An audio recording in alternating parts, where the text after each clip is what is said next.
Grazie mille. Thank you so much, you guys. I'm Iliza Shlesinger. I'm a comedian, an actress, and this is how I get it done.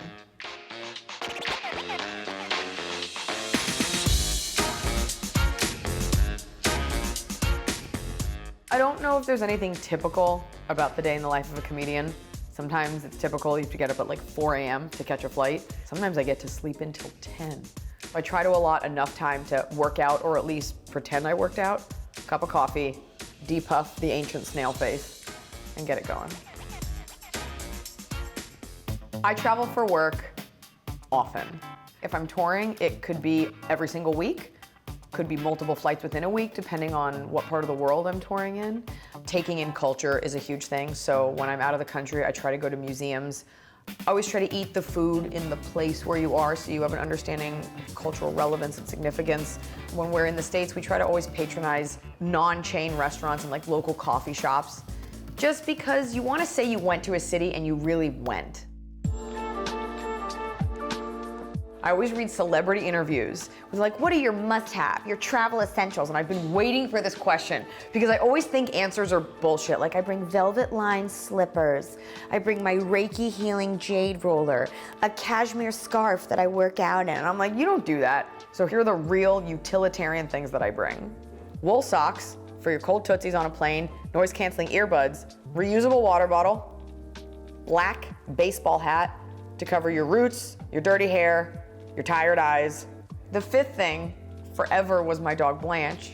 And since her passing, I have all this extra space. And I can't even think of bringing a bag because I'm like, well, I guess I don't need it now because I traveled so long without it. But I guess that fifth thing would be like a pair of joggers. I'm not really one for tradition, even though I'm dressed like a pilgrim.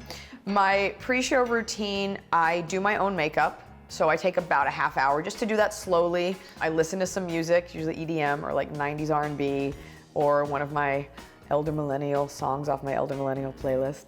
And that's really it. If there's green room food, I'll have like a couple blueberries. That being said, I get off stage and I go to town. Like, put your hand near my mouth, you will lose a finger. Like, we're talking it, like unhinge my jaw, opens up back, and food just goes in. The most rewarding thing about being on stage is bearing your vulnerabilities to a room full of strangers that over time have come to love you, and they pay you back with laughs.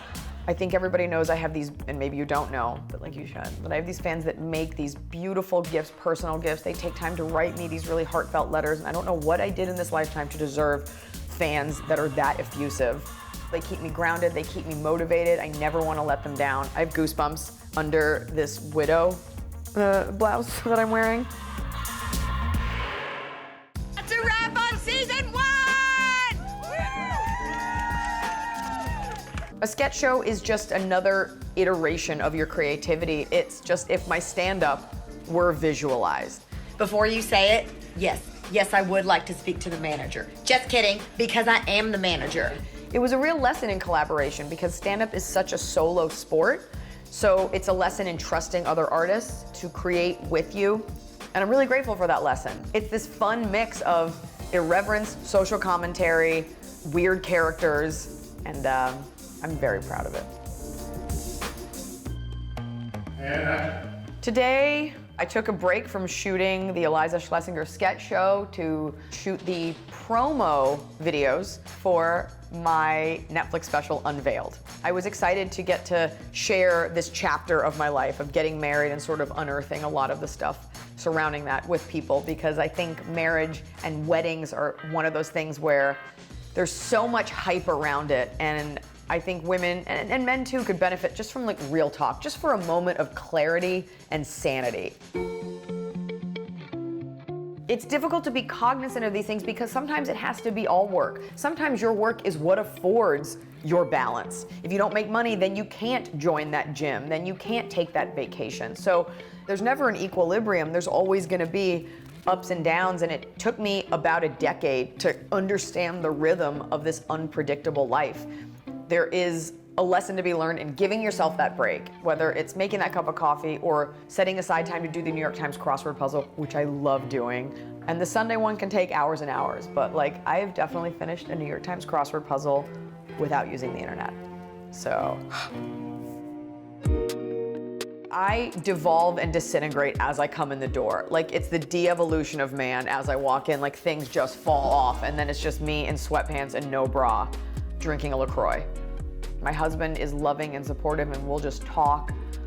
I'm not a big like lonely drinker. Sometimes you gotta tie one on. Like sometimes you gotta get out there, which is what I'm gonna do after this. But because we've been shooting this sketch show and our call times have been so early, and the older I get, the more I see value in like a full night of sleep. I've been going to bed at like 10:30, 11, probably naturally get up around 9:30. One time I slept 15 hours and I called Guinness and they were like, we don't care.